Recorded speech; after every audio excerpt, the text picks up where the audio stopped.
বিসমিল্লাহির রহমানির রহিম। উপস্থিত মুরব্বীবর্গ, এলাকাবাসী ভাইরা, উপস্থিত মা বোনেরা, আসসালামু আলাইকুম। কেমন আছেন আপনারা? কেমন আছেন? আচ্ছা, আমরা আজকে এই যে শোলাকিয়া যে মাঠ, এই যে ঈদগাহ মাঠ, আপনারা তো এই এলাকার মানুষ, আপনারা জানেন আগামী ঈদে এখানে 200তম জামাত হবে। 299 না, 300 বছর হবে। 200 না, 100 না, 200 বছর হবে। হ্যাঁ, 200 বছর হবে। এই উপলক্ষে 200 বছর কমপ্লিট হবে, 200টা জামাত হবে।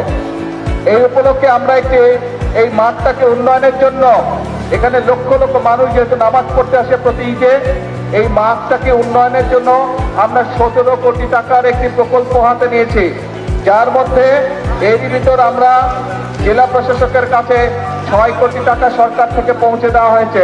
দ্রুত এই কাজ হবে, এই মাঠটিকে সুন্দর করা হবে, যাতে মুসল্লিরা ঈদের সময় নামাজ পড়তে পারে, যাতে এলাকার ছেলেমেয়েরা মাঠের একাংশে খেলাধুলা করতে পারে, এই সকল ব্যবস্থা সুন্দর করে গেটটি হতে পারে। এখানে যে পুকুরটি আছে, পুকুরে যাতে অজু করার জন্য ব্যবস্থা করে, এই সব কিছু আমরা এই কাজগুলো ইনশাল্লাহ করবো।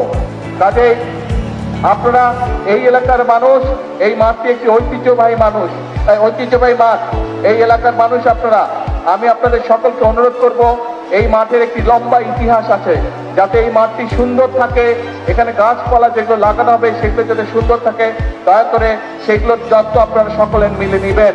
আমরা এখানে শহীদ রাষ্ট্রপতি জিয়াউর রহমান উনি একবার যখন ওমরা করতে গিয়েছিলেন, তখন উনি আরাফাতের মাঠে যখন গিয়েছিলেন, আরাফাতের মাঠ তখন শুধু মরুভূমি ছিল।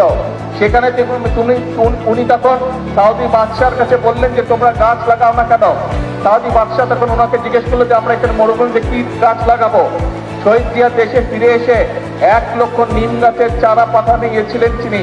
সেই 1 লক্ষ চারাকে আরো অনেক বেশি চারায় রূপান্তরিত করে সারা আরাফাতের মাঠ এখন নিম গাছের চারায় ভরা আছে। সৌদি আরবের লোক নিম গাছে সেই গাছগুলোকে জিয়া ট্রি বলে ডাকে। আমরা চাই এই মাঠেও যে আমরা উন্নয়ন করব, এখানে আমরা অনেকগুলো নিম গাছ, ঠিক আরাফাতের মাঠের মতন এখানেও আমরা নিম গাছ রোপণ করব। নিম গাছগুলো এখানে যখন মুসল্লিরা আসবে, বা অন্য সময় যখন বাচ্চারা খেলতে আসবে, বা মুরব্বীরা যখন হাঁটাহাঁটিতে আসবে, সকালে বা বিকেলে হাঁটতে আসবে, সেই নিম গাছের বাতাসে যাতে সবাই শান্তি পায়, আরাম পায়, যাতে সেজন্য আমরা এইভাবে জিনিসটাকে গড়ে তুলবো।